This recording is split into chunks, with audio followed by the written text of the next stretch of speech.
Black farmers are getting shut out by the Trump administration. John Boyd, president of the National Black Farmers Association, says he was denied access to a White House farm meeting. They said they were moving away from the black farmer issue. They were moving away from the DEI and small farm issues, and they were focusing on large-scale white farms and corporate farms because they produce the most food. That was John Boyd speaking to news commentators about his dilemma that he is facing. He is a farmer that has farmed on the American soil for 30 plus years, and today he feels like he is being, he has been sidelined when it comes to the government giving farmers at least subsidies or at least funding or at least incorporate them in the budget rollout. He feels sidelined by America, the very America that he has been working hard for to feed. Check out this clip and let us come back and discuss. The president went down to Iowa last week and said, I just gave farmers $12 billion. I want to tell all of the viewers that are watching this, the farmers have not received a dime of the $12 billion. And that's what the president does. He says things, and there's really no accountability. When I tried to attend the president's farm meeting that he had several weeks ago at the White House, there wasn't one black farmer at the table. As a matter of fact, there wasn't one black person in the room. And they told me I couldn't attend the White House meeting, something about they were moving away from DEI.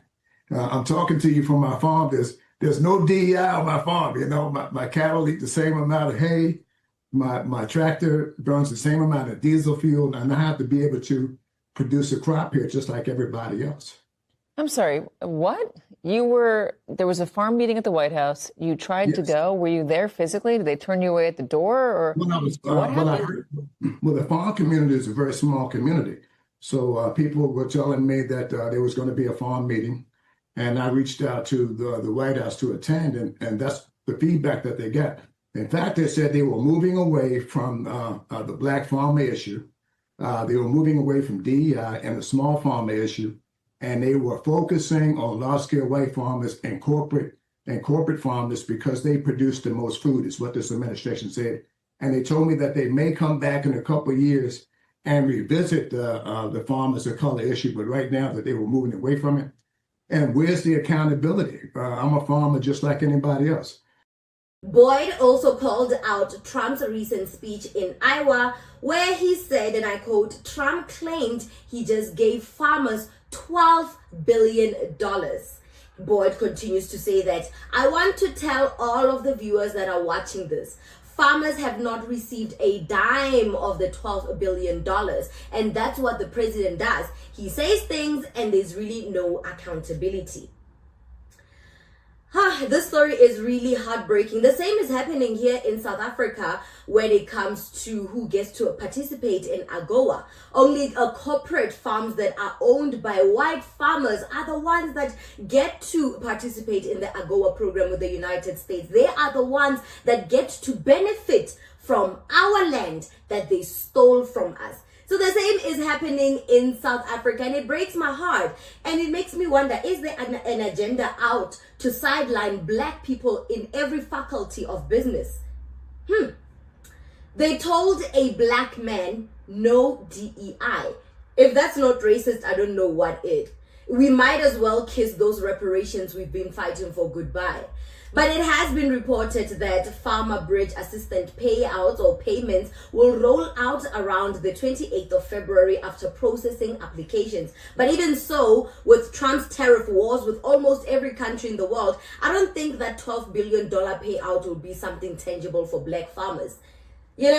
So yeah, I doubt that Trump will keep his word. And $12 billion is still not enough, but I don't think America can afford to pay black farmers $12 billion. Trump has always been a racist through and through. He's always been a racist person throughout his life. If farmers were billionaire CEOs, he might support them, but I think he only supports corporate farms run typically by white men. It is so unfortunate for black farmers to be sidelined in their own country. America needs to vote this tyrant man out. Imagine farming for over 30 years with no assistance. How are we supposed to make money as black people? How are we supposed to live as black people?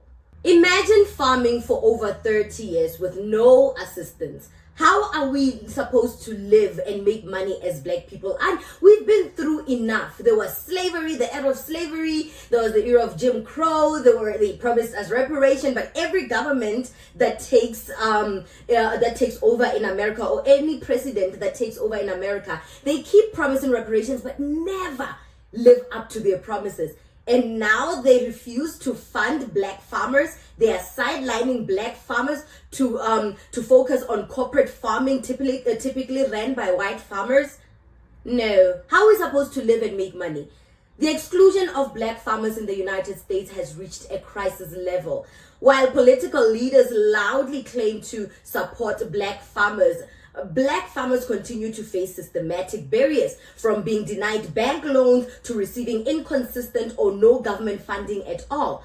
Under the Trump administration, budget rollouts and agricultural support programs repeatedly sidelined black farmers despite decades of documented discrimination in land access, credit approvals, and federal aid. It's a painful contradiction, to be honest. Public promises of support on one hand and quiet economic exclusion on the other. A system that continues to push black farmers out of agriculture while protecting those already in power.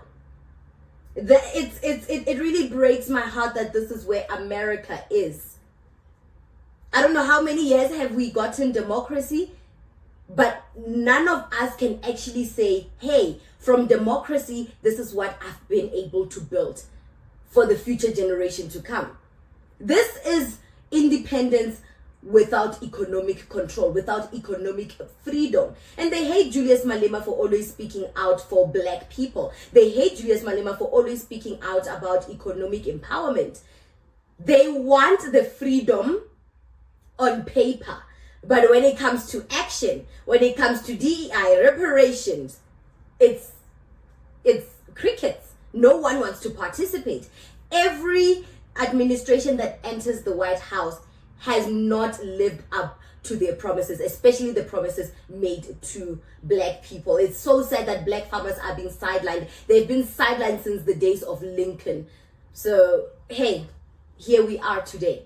What do you think about the segment? Comment to us in the comment section below. Don't forget to like and share the broadcast. Subscribe to our YouTube channel. Hit that notification bell so you don't miss these groundbreaking conversations right here on the African Diaspora News channel. And oh, family, you know that I have my own YouTube channel that I haven't been active for a long time. I was shooting this super amazing project for the past 3 months, but I'm back.